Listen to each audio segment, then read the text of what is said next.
Nous allons voir une partie de Nimzowitsch qui va faire encore une magnifique attaque, qui va faire participer toutes ses pièces à l'attaque, qui n'hésite pas à tout sacrifier. Enfin, c'est magnifique. Et nous allons voir aussi qu'il a fait quelques erreurs, mais c'est normal. C'est-à-dire qu'on s'attend tellement à ce qu'il joue bien, à ce que tout soit parfait, que bon, il y a quand même des erreurs. Heureusement, c'était un être humain. F5, c'est l'époque. On attaque le centre tout de suite. Par contre, c'est dangereux et on va voir que les blancs vont attaquer sur cette diagonale. Les blancs éliminent le cavalier et il est logique de prendre avec le pion D pour activer les pièces, d'autant qu'on va se faire attaquer rapidement. Mais Nimzowitsch prend avec le pion B et nous allons voir que son fou va venir attaquer par ici, comme quoi. Cavalier prend E5, Dame E7 pour faire une enfilade. Et là, les blancs se disent, tiens, il me laisse la diagonale, donc je vais la prendre. G6, cavalier prend. Et là, Nimzowitsch prend. Donc les blancs gagnent la qualité. Mais ce qui se passe, c'est que le roi blanc est au centre. Pour l'instant, les noirs n'ont pas sorti leurs pièces, mais ils vont déroquer le roi. Et ça va avoir son importance. Le mieux est roi D1. Et sur dame prend G2, tour E1, roi F7. Et là, les blancs s'en sortent encore. C'est-à-dire qu'ils vont pouvoir ramener la dame pour défendre, sortir les pièces. La position est encore correcte. Revenons en arrière. Donc sur dame prend E4, roi F1 est beaucoup moins bon. Pourquoi ? Parce qu'après dame prend C2, on menace non seulement le fou, mais on menace mat. Cavalier C3 pour défendre. Et là, Nimzowitsch va se tromper. Il va jouer dame D3. Alors que fou A6 était meilleur. Sur roi G1, dame D3, qui permet de menacer échec et mat. Dame E5, avec l'idée d'essayer de ramener la dame pour défendre. Dame E1. Mais malheureusement, les noirs ramènent leurs pièces en gagnant des temps. Tour E1. Et encore, regardez, encore une pièce qui va attaquer. Et la dernière pièce qui arrive. Pendant ce temps, bon, cette tour ne jouera jamais, celle-là non plus. Le cavalier va pouvoir participer à la défense et le fou ne sert à rien. Nous avons deux pièces qui peuvent défendre dame et cavalier contre dame, tour, cavalier et deux fous. C'est évident que la position est perdue.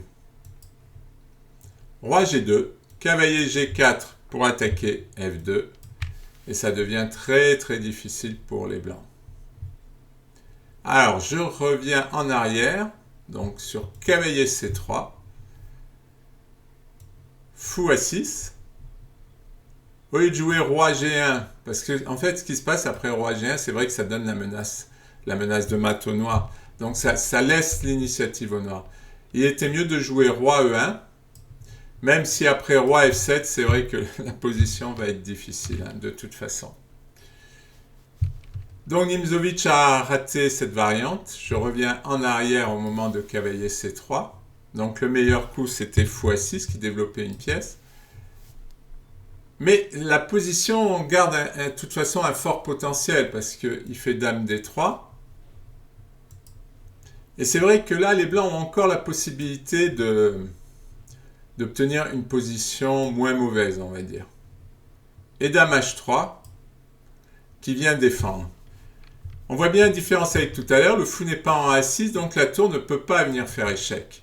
Donc la dame blanche va repousser la dame noire, et l'attaque sera moins forte. Et effectivement, l'intérêt de fou A6, c'est non seulement de créer une batterie avec la dame, de menacer mat, mais en plus de permettre à la tour de venir attaquer. En fait, c'est doublement fort ce coup de fou. Je reviens en arrière. Donc sur dame D3, il joue roi G1, ce qui est moins bon, puisqu'on va retomber pratiquement dans la variante de tout à l'heure. Roi F7. Bon, c'est par interversion de coups, c'est-à-dire que de toute façon, il va jouer fou A6. Bon, H3 pour se donner une case de fuite. Fou A6. Roi H2. Et voilà, encore, on gagne encore un temps en faisant échec avec le fou. Ah là là. Et cavalier F6. Les noirs ont raison, cette tour ne sert à rien. Donc, autant s'en débarrasser, puisqu'on a 4 pièces qui attaquent. et 0 qui défendent. Donc 4-0, ça fait beaucoup.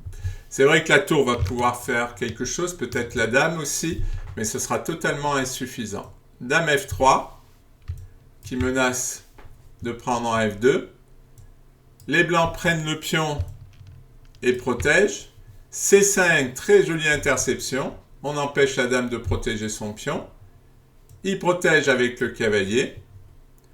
On attaque avec le nôtre. C'est pour ça on a plus de pièces que l'adversaire pour attaquer. Donc il se retrouve dans une situation difficile. À la place de cavalier E4, là Nimzowitsch n'a pas joué le meilleur coup, c'est-à-dire qu'il a joué cavalier E4. Il y avait déjà un coup totalement gagnant qui est fou prend G3. Alors supposons qu'ils ne prennent pas, sur roi G1, fou prend F2. Bon, s'il revient en H2, c'est évident qu'il y a mat en G3. Et s'il prend avec le cavalier, mat ici. Joli mat. Au milieu de tous ces maths. Et sur fou prend G3, au lieu de jouer roi G1, il peut tenter de prendre le fou. Mais là, on va voir une série d'échecs très amusante, mais parce que le roi est exposé, hein, c'est aussi pour ça. Roi G1, on prend le cavalier. Le roi il peut essayer de sortir, mais ça n'ira pas. Dame là. Et dame mat. Un mat des épaulettes, la tête et les épaules. Je reviens en arrière, donc ce n'est pas la variante qu'a joué Nimzowitsch. Sur cavalier D1, bon, il garde une très forte position, mais c'est vrai qu'il faut prendre G3, c'était forcé, et ça mettait fin à la partie. Si les blancs jouent dame prend A6, eh bien, on recommence notre sacrifice. Échec. Sur roi G1, fou prend F2.